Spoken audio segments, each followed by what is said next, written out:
like those old BBC microphones that was connected to a huge box the size of a refrigerator.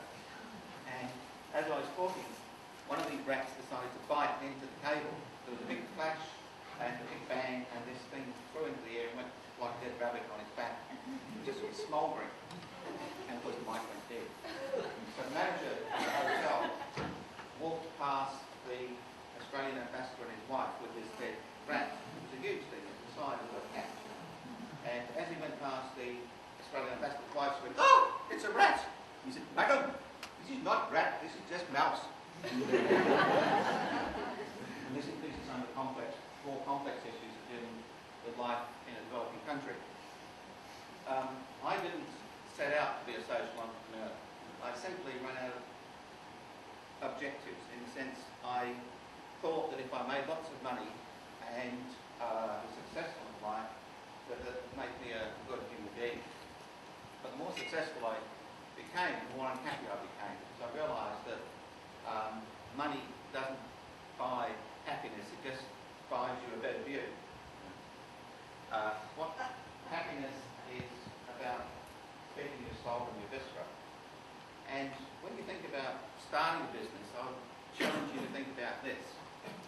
Einstein said, "Try not to be successful, but try to be of value." And when you start a business, you have a choice of what kind of business that is. For instance, you can start a business making cigarettes, selling those to the developing world. And that's an ongoing trauma which causes all sorts of problems, heart disease, cancers, and yet we allow it to go on. You can sell Coca-Cola to the rest of the world, and Lay chips, which are made by Coca-Cola, flood the whole Asian market, but they're not necessarily ethical businesses. Or you can choose to start an ethical business that actually does some good and become self-sustainable because of the way that you fraction your business. And I think it's totally possible, and we have some very good models to show you, to have businesses that have a footprint in the developing world and a footprint in the first world, and that they can cross-subsidise each other.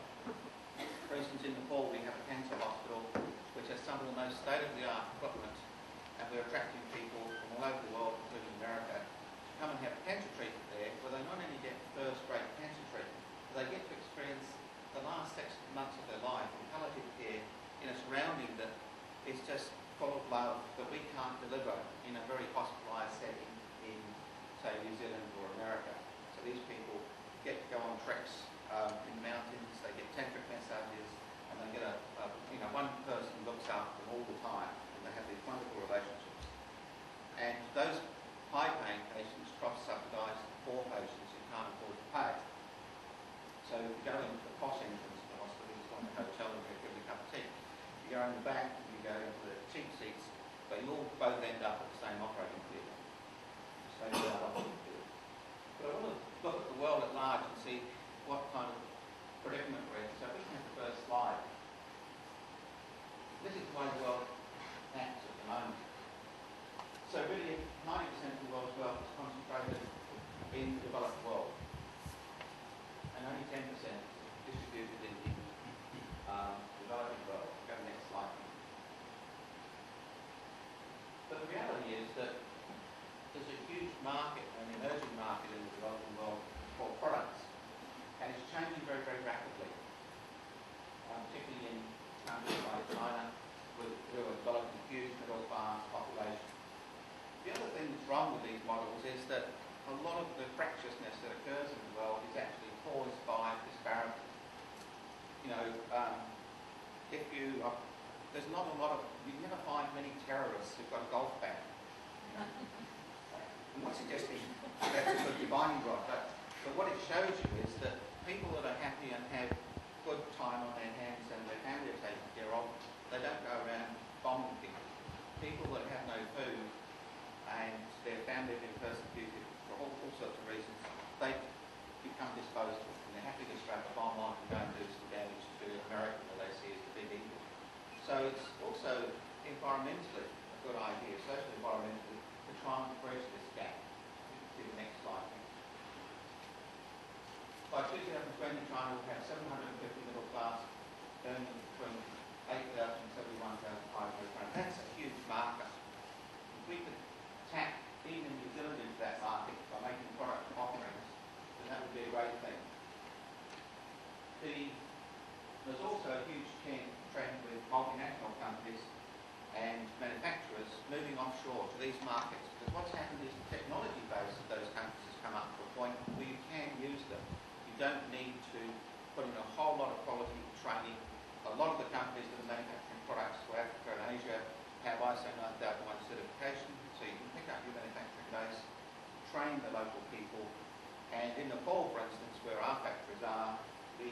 salary per month is about $1,200.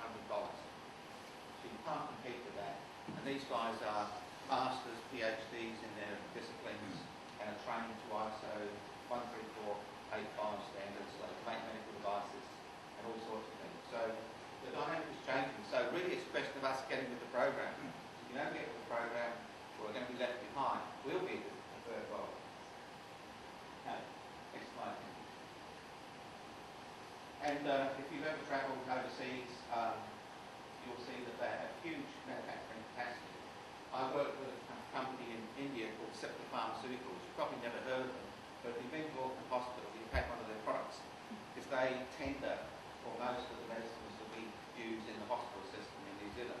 They're the largest pharmaceutical manufacturer in the world by volume. There are about 22 plants in India.